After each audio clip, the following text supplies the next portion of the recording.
आकाशवाणी भोपाल से प्रस्तुत है सतना जिले की चिट्ठी।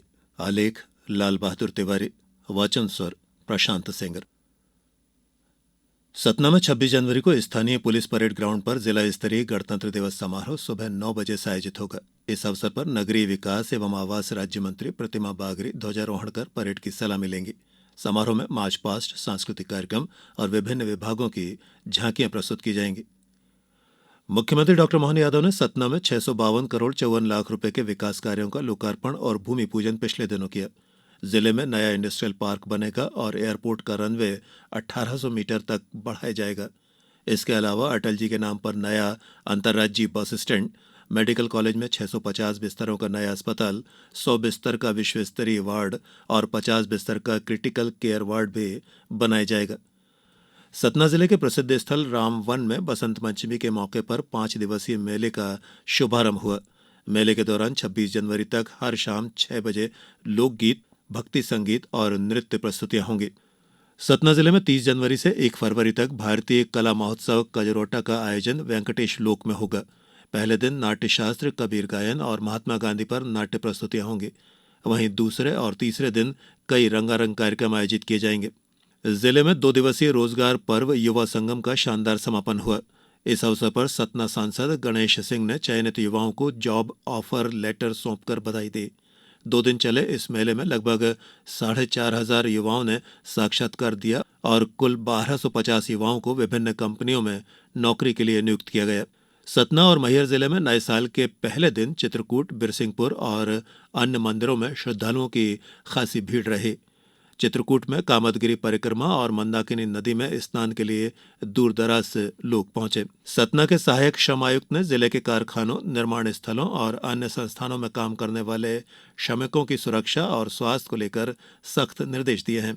अब हर संस्थान में श्रमिकों के लिए पर्याप्त और स्वच्छ पेयजल उपलब्ध कराना अनिवार्य होगा। कारखाना अधिनियम 1948 के अनुसार ये हर नियोजक का कानूनी दायित्व है। प्रदेश के उप मुख्यमंत्री राजेंद्र शुक्ल ने 11 दिवसीय विंध्य व्यापार मेले की 12वीं संध्या का शुभारंभ सतना में किया। उप मुख्यमंत्री ने कहा कि विंध्य का व्यापार मेला अब सतना की खास पहचान बन गया है। उन्होंने कहा कि सतना और रीवा जिले आपस में मिलकर विकास और भाईचारे की भावना से आगे बढ़ेंगे। रीवा संभाग के सभी जिलों में 12 जनवरी से 31 मार्च तक संकल्प से समाधान अभियान चलाया जा रहा है। इसमें शहरी और ग्रामीण क्षेत्रों में शिविर लगाकर लोगों के आवेदन भरे जा रहे हैं। सतना में कमिश्नर बीएस जामोद ने शिविर में उपस्थित लोगों को योजनाओं की जानकारी दी और अधिकारियों को समस्याओं का समाधान करने के निर्देश दिए। सतना जिले में 20 जनवरी को जिला स्तरीय खेलो एमपी यूथ गेम्स 2025-26 का शुभारंभ हुआ। इसमें 650 खिलाड़ियों ने 21 खेलों में अपनी प्रतिभा दिखाई। समापन समारोह में मेडल और प्रमाण पत्र वितरित किए गए और बेहतर प्रदर्शन करने वाले खिलाड़ी राज्य स्तर के लिए चुने गए। सतना नगर निगम ने शहर की स्वच्छता और व्यवस्था को मजबूत करने के लिए 12 नई इलेक्ट्रिक कचरा गाड़ियां शुरू की हैं। राज्य मंत्री प्रतिमा बागरी और महापौर योगेश कुमार ताम्रकार ने गाड़ियों को हरी झंडी दिखाकर रवाना किया। मैहर जिले में अनुसूचित जाति और जनजाति के 108 लोगों को आकस्मिक योजना के तहत 1,01,25,000 रुपए की मदद दी गई।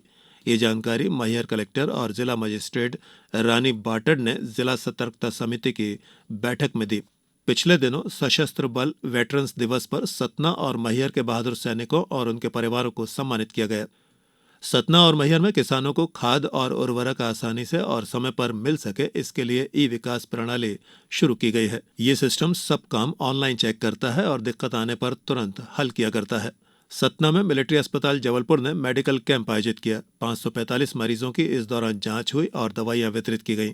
कुछ मरीजों को विशेष जांच के लिए इस दौरान जबलपुर भेजा गया। सतना और मैहर में पिछले दिनों कृषि रथ को हरी झंडी दिखाकर रवाना किया गया। ये रथ ग्रामीण इलाकों में जाकर सरकारी योजनाओं की जानकारी दे रहा है। और सतना में बाल विवाह रोकने के लिए हस्ताक्षर अभियान चलाया गया। अधिकारियों और कर्मचारियों ने इस दौरान संकल्प पत्र पर हस्ताक्षर किए। इसके साथ ही सतना जिले की चिट्ठी समाप्त हुई।